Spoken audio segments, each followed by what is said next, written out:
for being here. Because it's folks like you coming in through our doors that help sustain and support all of the terrific work that goes on here at the Wildlife Center. So your special character here is Oliver. Ollie, little Ollie. Now Oliver's story was he was an owlet that was found trapped still in his nest underneath a big branch of a tree that had fallen to the ground.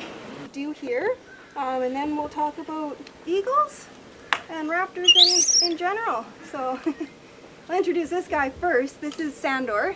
He's a 7-year-old male glove-trained bald eagle. So he's been at the center since 2006. So he came in when he was only about 8 or 9 months old, and he had a badly broken wing and a bunch of other problems after being found on the side of a highway leading up to Port Alberni. So he was hit by a vehicle, and his right wing was partially run over and crushed. So.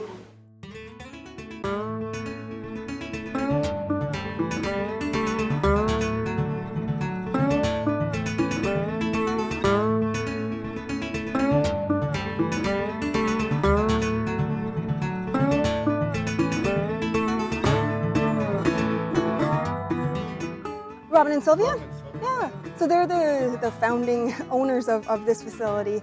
So they've been wonderful to work for, and they've sort of started the network in BC and watched as the other centers have opened up and really built this facility up to be a rehabilitation center, but also really high on the public education side as well. So it's really nice to see a lot of school groups come through and kids come through and people from all over the world that may have never had a chance to see a bald eagle or an owl up close. So, because that's really what it's all about, isn't it? Up close. It is, yeah. Getting up close and personal with an eagle is a lot different than seeing it on a treetop. It is, and it's amazing how much sort of more respect and knowledge people have for them after they see that. And you see the little kids running around, and you know that you can make a difference with their attitudes toward wildlife. Since most of the problems that we see these animals coming in with are because of a human cause, it's nice to get the young ones kind of knowing what's out there.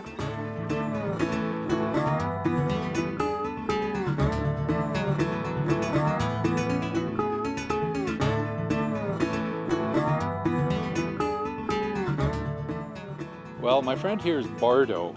He's a barred owl, and he's one of our education ambassadors.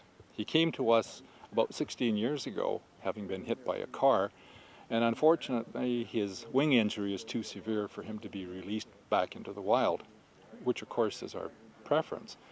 But our policy here is not to release an animal that can't survive on its own. So that was 16 years ago, so Bardo was, because he was young, he was glove trained, as you can see, sits calmly on my hand. He became our first education bird. And since then, he's been going into classrooms, numerous occasions. He's also a favorite here. We usually start our guided tours with a raptor presentation, sometimes this guy, sometimes a falcon or a bald eagle. But Bardo has become a favorite, and kids remember him and ask for him when they come.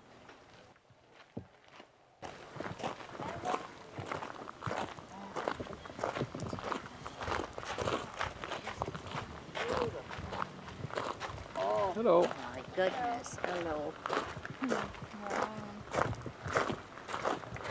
So what are you and Bardo up to this afternoon? So we're off to the Parksville Library. They're running a children's reading program in the summer, and today it's going to be all about owls. So Bardo is going to teach the kids about some of the natural history of owls, some of the things that they can do to help protect owls in their habitat. And so this is a big part of the North Island wildlife recovery, is outreach into the community and It certainly is. Education. Yeah, every opportunity we get, every invitation we get, we'll take advantage of and present our birds and give a lesson to whoever will listen to us. And Wednesday nights you go down to Rough River Beach. Tonight, this is a very busy day. We'll have our presentation at the Learning Center with our other trained owl, Oliver. And then tonight down at our local provincial park, Rast River Provincial Park, we'll have one of the owls down there to give a presentation to the campers. And we might have as many as 200 people in the audience down there, which is great. We really enjoy it as part of the work. That's great. Thanks, Ross. Okay, Bardo, you have a good day.